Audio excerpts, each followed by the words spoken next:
My name is Emily, and I'm 28 years old. What happened to me wasn't just a betrayal. It was a systematic dismantling of my reality by the people I trusted most, my best friend, Sarah, and unbelievably, my own family. This story is about losing everything you thought you knew, fighting to be heard when everyone is determined to silence you, and finally finding the strength to rebuild, piece by painful piece. But what happened next after the initial betrayal was even worse. It nearly broke me completely until I found the strength and a therapist who helped me put the pieces back together and showed me how to find my voice again. I want to tell you the whole story today. Before I dive in, let me know in the comments where you're watching from. I love seeing where everyone is. And if you've ever felt completely misunderstood or betrayed by someone close, please hit that like button so I know I'm not alone in this feeling. Also, consider subscribing if you want to hear more stories about navigating complicated relationships and finding your way back to yourself. Sarah and I had been best friends since we were kids. We met in elementary school, maybe third grade. It felt like a lifetime. We went through awkward middle school years together, navigated high school drama, supported each other through first heartbreaks and college applications. Our families knew each other, though not super closely, but Sarah was practically another sister to me, and I was an unofficial member of her family. We had matching terrible tattoos we got on a whim the summer after high school, secrets buried deep that only the two of us knew, and a shared history that felt unbreakable. I trusted her implicitly, completely. I told her everything, my hopes, my fears, my insecurities, my dreams, my struggles with my sometimes difficult family dynamic, my deepest secrets. She was my confidant, my rock. My family wasn't perfect. Whose is? There was a tendency towards keeping the peace, sometimes at the expense of honesty. My mother, bless her, was easily swayed by appearances and external validation. My father was quieter, more avoidant of conflict. My older brother, Michael, was generally supportive but had a habit of siding with whoever seemed less difficult in the moment. We weren't openly dysfunctional, not in a dramatic, yelling all the time way, but there was an undercurrent of unspoken expectations, a pressure to conform and not rock the boat. I, by nature, was a bit of a people pleaser, especially with my family. I craved their approval, their understanding. Life was moving along.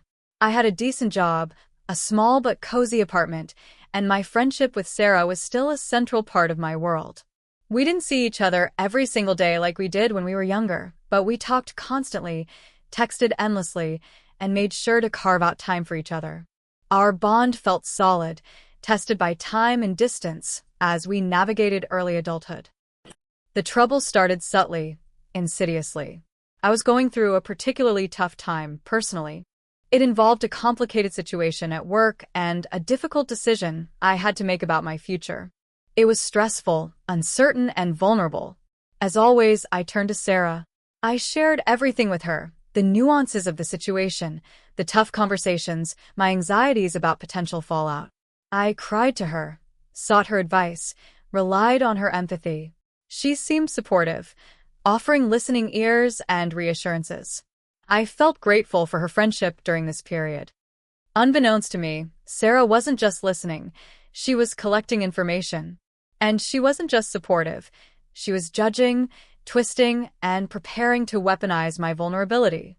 The details of what she did are still painful to recount, but they involved taking the sensitive information I shared in confidence, the difficult work situation, my personal struggles, my private fears, and repackaging them into a narrative that painted me in a negative light. She didn't just gossip. She crafted a story designed to undermine my character, question my motives, and ultimately, isolate me. The first hint that something was wrong wasn't from Sarah herself, of course. It was from a mutual acquaintance, someone I wasn't particularly close to, but who knew both of us. They messaged me, tentatively at first, asking if I was okay, mentioning they'd heard some things. I was confused, defensive. What things? They were hesitant to say directly, but eventually, after I pressed, they relayed fragments of what Sarah had been spreading. My stomach dropped. The narrative they described didn't sound like me. It was a distorted, malicious version of events, filled with inaccuracies and cruel interpretations of my actions and intentions. Initially, I thought it was a misunderstanding, a terrible game of telephone. Sarah wouldn't do this. Not Sarah. So I went directly to her. I remember calling her, my voice trembling, explaining what I had heard. I gave her every opportunity to clarify, to apologize, to explain that it was a misunderstanding. Her reaction was chilling. She didn't deny it. She didn't apologize. She deflected, minimized, and then, astonishingly, turned it back on me. She claimed I was the one being dramatic, that I was overreacting, that she had only been sharing her concerns about me with others because she was worried. Her tone was dismissive, condescending. The Sarah I knew, the empathetic friend, was gone, replaced by someone cold and defensive. That conversation was devastating, but the full extent of the damage didn't become clear until I started hearing from other people Sarah had spoken to. She hadn't just talked to one or two people. She had seemingly gone out of her way to disseminate this false narrative to anyone who would listen, particularly within our shared social circle and most painfully, to people who were connected to my family. My family started acting differently. Subtle cues at first. My mother would make offhand comments that seemed oddly critical or questioning of my decisions I had only discussed in depth with Sarah. My brother was distant. Conversations felt strained. When I tried to talk about the difficult time I was having, the sympathy and understanding I expected were replaced by a vague unease, sometimes even veiled judgment. I felt like I was walking through fog. I knew something was terribly wrong, but I couldn't pinpoint exactly how bad it was until I confronted my family directly. I remember sitting down with my mother, my father, and my brother. I laid it all out. What Sarah had done, the lies she had spread, the pain it was causing me. I expected shock, outrage on my behalf, immediate support. What I got was a response that blindsided me and cut deeper than anything Sarah had done. They didn't question Sarah's narrative. They validated it, or at least parts of it. They didn't express anger at Sarah's betrayal. They seemed more annoyed by the drama I was bringing to their doorstep. "Sarah's just worried about you, Emily," my mother said, her voice laced with a weary impatience. "Maybe you were a little dramatic about the work situation. It's not that big of a deal." My father chimed in. "She has a point. Sarah's always been such a good person. Maybe you need to look at your own behavior." My brother, Michael, typically my ally, just shrugged. "It sounds like there are two sides to every story, Em. Sarah wouldn't just make this stuff up." I was speechless. My own family, the people who were supposed to be my foundation, my protectors, were siding with the person who had actively tried to sabotage me. They were dismissing my pain, questioning my integrity, and defending Sarah's actions based on nothing but her word and their preconceived notion of her as a good person. They didn't ask for my evidence, my side of the story beyond the basic summary. They didn't seem to care about the confidential nature of what I had shared with Sarah or the malicious way she had used it.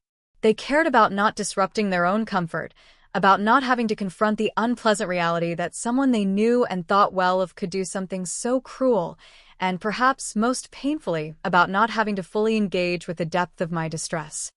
This wasn't just a misunderstanding, it was a complete refusal to understand. It felt like they were choosing the path of least resistance, which was to believe the easier, less complicated narrative, the one Sarah had crafted, rather than grapple with the messy, painful truth I was presenting. The pain of Sarah's betrayal was immense, but my family's reaction amplified it 1,000-fold. It was like being hit by a car, and then having the people you expected to rush to your aid step over you and compliment the driver on their maneuvering. The following weeks were a blur of emotional agony. I tried again and again to talk to my family, to make them see, to make them understand the severity of the betrayal and the fact that they were actively enabling it by dismissing my feelings and defending Sarah. I brought receipts, screenshots of conversations that contradicted Sarah's lies, explanations of the actual work situation with corroborating details, carefully omitting anything truly private, but enough to show the basic timeline and my genuine struggle. It didn't matter. Every attempt was met with resistance. "Why are you still dwelling on this, Emily?" my mother would sigh, exasperated. Can't you just move on? You're making a mountain out of a molehill, my father would say, shaking his head. It was just gossip. Michael retreated entirely, avoiding my calls, changing the subject when I tried to talk about it. The phrase gaslighting became a constant companion in my mind. They weren't just disagreeing with me, they were actively invalidating my experience, making me question my own sanity, my own memory, my own worthiness of being treated with basic respect and empathy. I started to doubt myself. Was I overreacting? Was I seeing things that weren't there? Was I somehow to blame for Sarah's actions or my family's reaction? The isolation was crushing.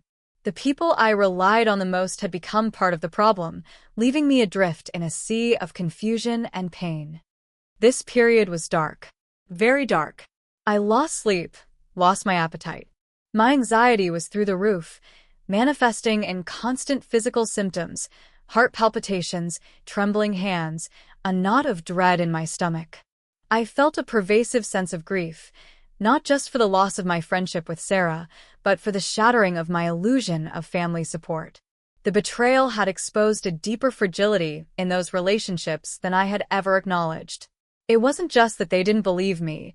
It felt like they didn't care enough to truly engage with my suffering. Their comfort was prioritized over my well-being. I felt trapped. My home life, which should have been a refuge, had become a source of constant tension and pain. Interactions with my family were strained, fraught with unspoken resentments. I found myself avoiding them, canceling plans, dreading phone calls. But avoiding them didn't make the pain go away. It just left me more alone with it. I knew I couldn't continue like this. The physical and emotional toll was too high. I was spiraling, losing my sense of self, my confidence, my ability to function normally. I needed help. Professional help. It was a difficult admission for me, as I had always prided myself on being resilient, on handling my own problems. But this was too big. I found a therapist specializing in family dynamics and trauma. I was nervous for my first session. I sat in her office, a comfortable, calm space, and the words tumbled out of me, a torrent of pain, confusion, and anger. I told her about Sarah, about the betrayal, about my family's devastating reaction. I told her how lost and alone I felt, how much I doubted myself, how the people who were supposed to love me unconditionally seemed to have conditions I couldn't meet.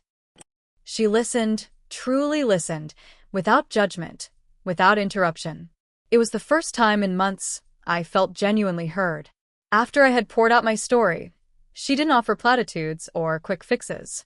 She validated my feelings. She named the dynamics I was experiencing: gaslighting, triangulation, where the third party, Sarah, inserted herself into or was used by family to create conflict, emotional invalidation.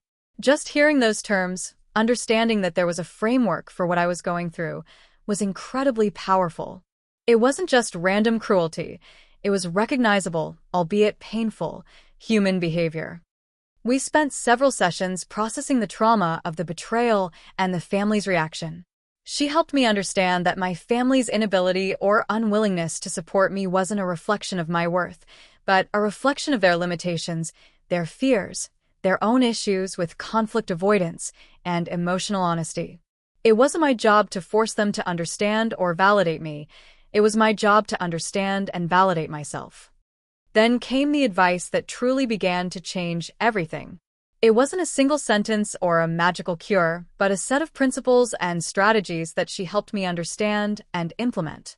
The core of it was this: you cannot control how others perceive you or how they react to your truth. Your healing and your peace are independent of their validation. Your only power lies in setting and maintaining boundaries that protect your emotional well-being, regardless of their response. She explained that for years, I had been operating under the unconscious belief that my feelings and experiences were only real or valid if my family acknowledged them. This made me utterly dependent on their approval and vulnerable to their dismissal. The life-changing part was the realization that I didn't need their validation. My truth was my truth because I experienced it. My feelings were valid because I felt them. Their denial or disbelief didn't change the reality of what had happened or the pain it had caused. This shifted my focus entirely. Instead of trying to change my family, to make them see, to win their approval, I needed to focus on myself. I needed to accept that they might never fully understand, might never apologize, might never validate my experience in the way I desperately wanted them to.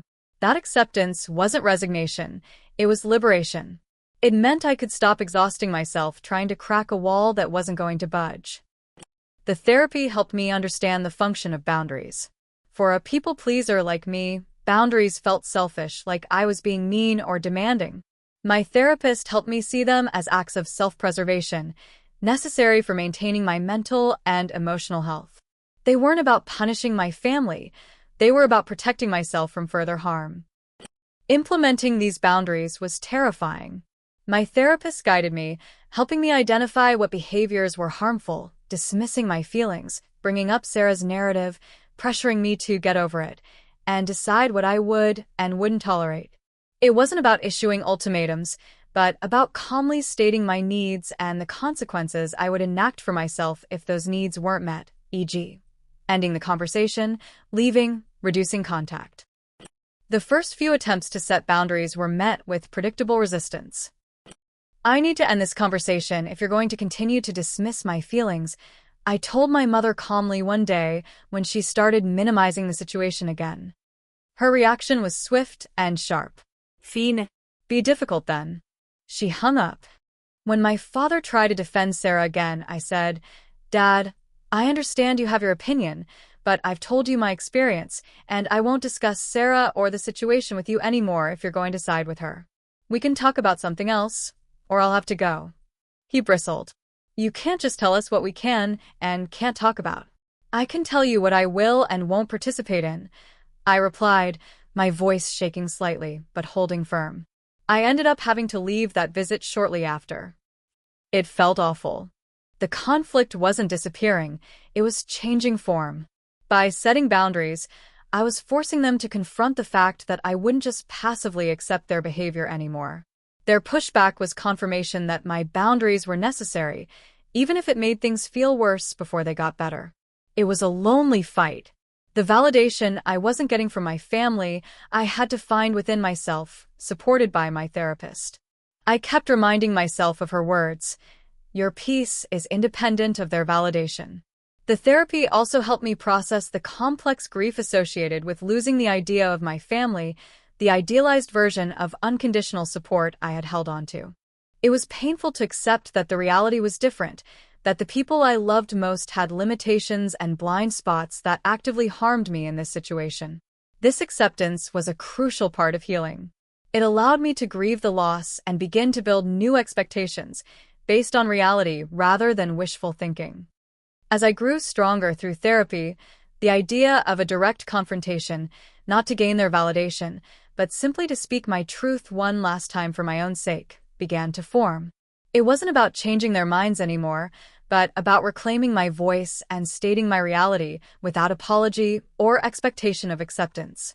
My therapist helped me prepare for this, focusing on articulating my feelings and facts calmly, sticking to my experience, and being prepared for any reaction, including denial or anger. The confrontation happened several months into therapy, after I felt stable enough to handle the potential fallout. I chose a time when my parents and brother were together, a family dinner. The atmosphere was already a little strained because of the boundaries I had been setting. After the meal, I took a deep breath and spoke. My voice was steady, stronger than I expected. I asked you all to be here tonight because there's something I need to say, and I need you to hear it, even if you don't agree with it or understand it. I began. Several months ago, Sarah betrayed my trust in a profound way by spreading lies about me based on private information I shared with her during a vulnerable time. This caused me significant pain and damage. When I came to you, my family, for support, I didn't receive it. Instead, I felt dismissed, blamed, and like you were choosing to believe a narrative that was untrue, rather than trusting me and my experience. I looked at each of them in turn. My mother was fidgeting, avoiding eye contact. My father had his usual stoic, slightly annoyed expression. Michael looked uncomfortable. That lack of support, I continued, my voice gaining firmness, that dismissal of my pain, was more hurtful than Sarah's initial betrayal. It shattered my sense of security and belonging within this family.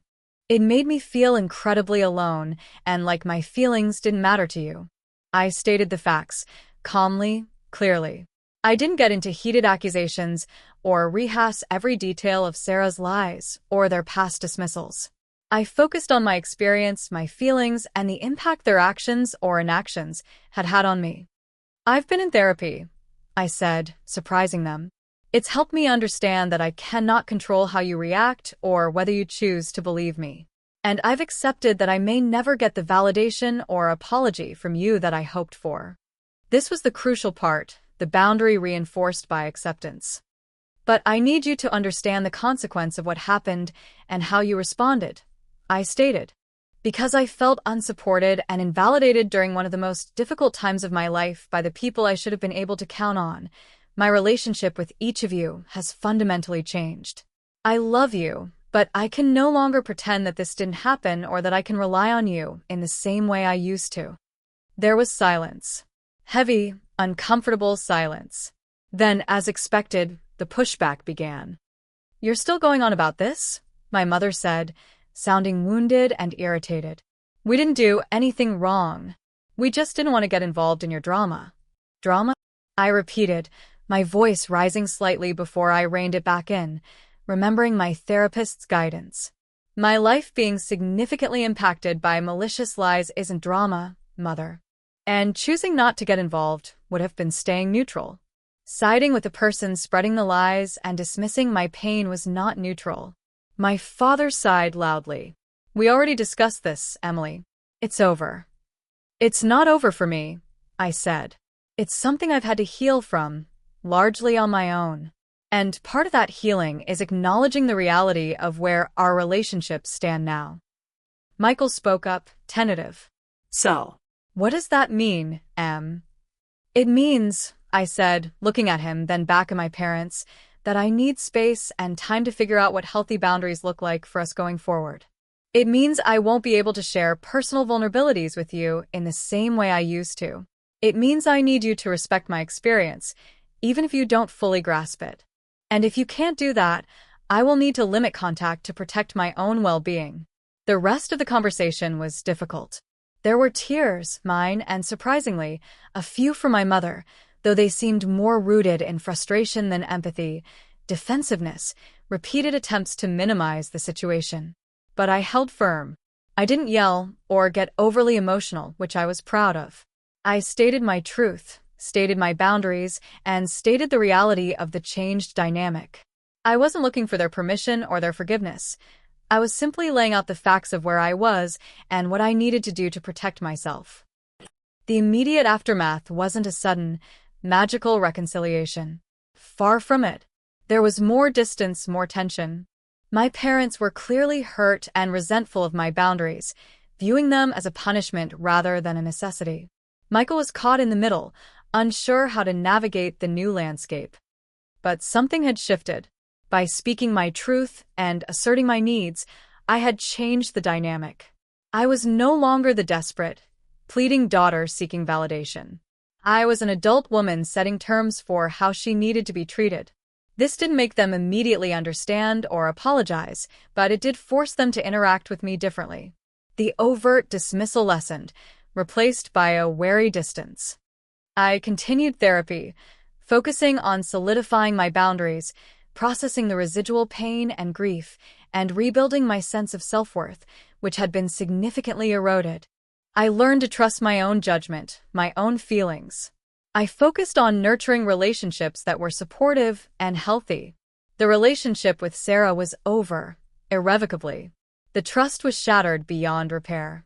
And while grieving that was hard, accepting its necessity was freeing. My family relationships evolved into something different. With my parents, it's cordial, but significantly less intimate than it once was.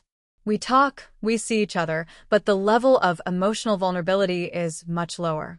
I share surface-level things, and I avoid sensitive topics that could lead back to the core conflict or require deep emotional support. It's sad, in a way, a perpetual low-grade ache for what I wish those relationships could be. but it's also peaceful. The constant struggle for validation is gone because I've stopped seeking it from them. I've accepted that their capacity for the kind of support I needed isn't there, and I've adjusted my expectations and behavior accordingly. This isn't a punishment for them. It's a necessary boundary for me.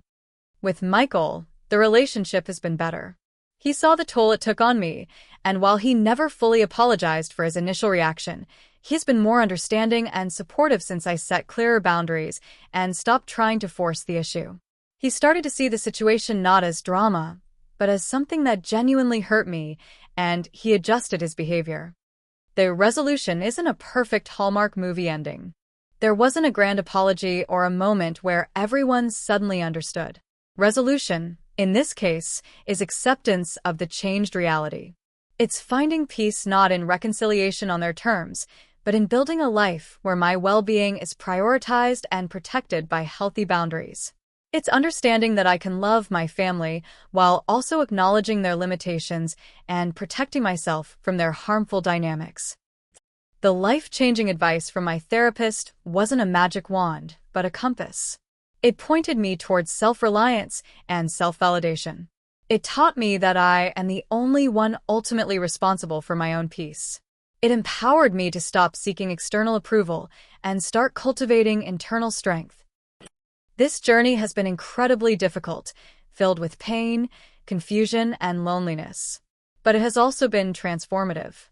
I learned who I could truly count on and who I couldn't, the importance of trusting my own intuition, and the absolute necessity of setting boundaries, even when it's hard and causes discomfort in others.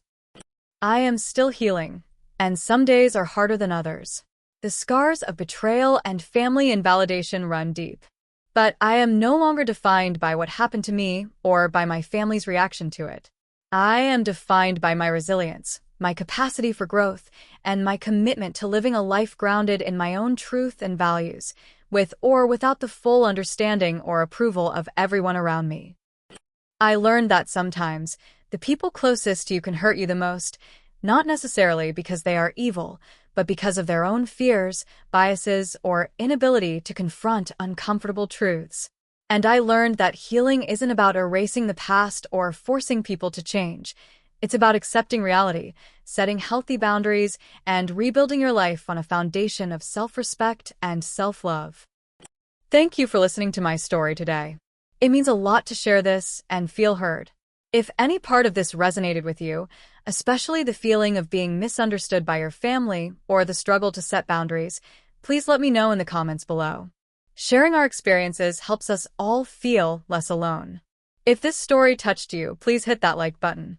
And don't forget to subscribe for more stories about navigating difficult relationships and finding your strength.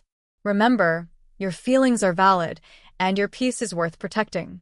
You are not alone.